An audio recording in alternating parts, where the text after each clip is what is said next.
Joe hands him a box of Obama O's. And Paul Graham thought we just bought this stupid box of cereal. And he's like, no, this is how we funded the company. And Paul Graham said, if you can convince people to pay $40 for $4 box of cereal, maybe you can get strangers to stay in other strangers' homes. And he also liked us because he said we were cockroaches. And he said, it's an investment, nuclear winter, and the only people that will survive are cockroaches, and you're a cockroach. And so I'm like, thank you. It was actually the nicest thing. For like 6 months, that was the only compliment I got, was I was a cockroach. And I remember calling my mom, like, Mom, I'm a cockroach. I got in. So that's how we got into Y Combinator, and that kind of was a turning point for us. Yep. And so, but Y Combinator itself didn't make the numbers change. What was the thing that you did, or the couple of things that you did that changed the inflection? There were two. Is this the one? Yeah. There were two things. The first thing was what Y Combinator did was it basically created a structure for us to work on it full time and live together. So in other words, we were all kind of working on it, but it was like everyone had other things going on in their life. And I think the enemy of a startup is everyone else's life. It's true, like you have life and you have vacations and you have conferences and you go away and you do other stuff. And it's like, that is the enemy of a startup. Paul Graham used to say, startups don't die, they just fade away.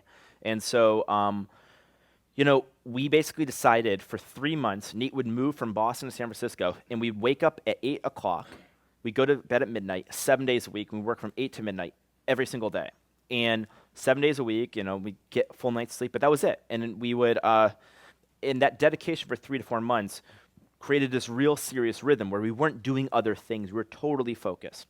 That was the first thing. The second thing was Paul Graham. I think the second thing was Paul Graham gave us a series of advice that probably changed our business forever. Probably the most important single piece of advice I got, which is probably advice that is probably the most important advice I can give you, or one of the most important advice, is he basically drew out this chart, and he basically said, it's better to have 100 people that love you, 100 customers that love you, than 1 million customers that just sort of like you. In other words, if you have 100 people that absolutely love your product, they'll tell 100 people, and then they'll tell 100 people, or even 10 people, and this thing will grow. We call it growing virally. In fact, almost all movements in history have grown this way as well. There's like deeply passionate followers, and they grow it, and they're customer advocates. And the problem is in Silicon Valley, the general wisdom is, I need to build some app, this thing, it needs to have this viral coefficient, I need to get millions of people to use it, and they gotta like it enough to share it. And that's totally the wrong way to think about it, especially if you're in a service business like ours. So Paul Graham said, all you have to do is get 100 people like you. Don't worry about millions of people. That was totally freeing. Because until then, I'm like, how the hell am I gonna get 1 million people to do this if I can't even get my mom or my sister to do it? But I can find 100 people. And so we literally decided, do things that don't scale. All you need to do is get 100 people to love you, do things that don't scale. It turns out 100 people that love you is really hard because it's easy 100 people to like you. 100 people to love you means you need to meet them. You need to understand their problem. And so we literally would fly during Y Combinator from Mountain View. We commuted from Mountain View to New York. Joe and I would go to New York, and we'd go door to door because New York was where most of our community was. We would meet with every one of our hosts, and we'd live with them. We literally would live with them. We'd write the first reviews for the places. And in fact, I would go there and I'd be like, wow, the photos are terrible. This is actually a really nice house.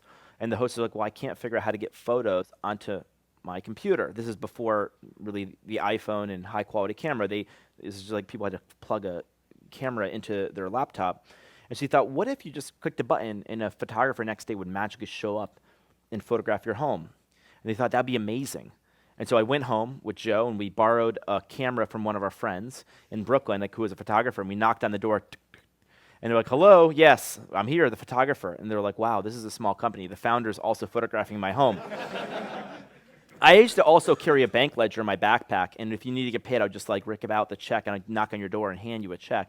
So that was also a reminder of how small we were.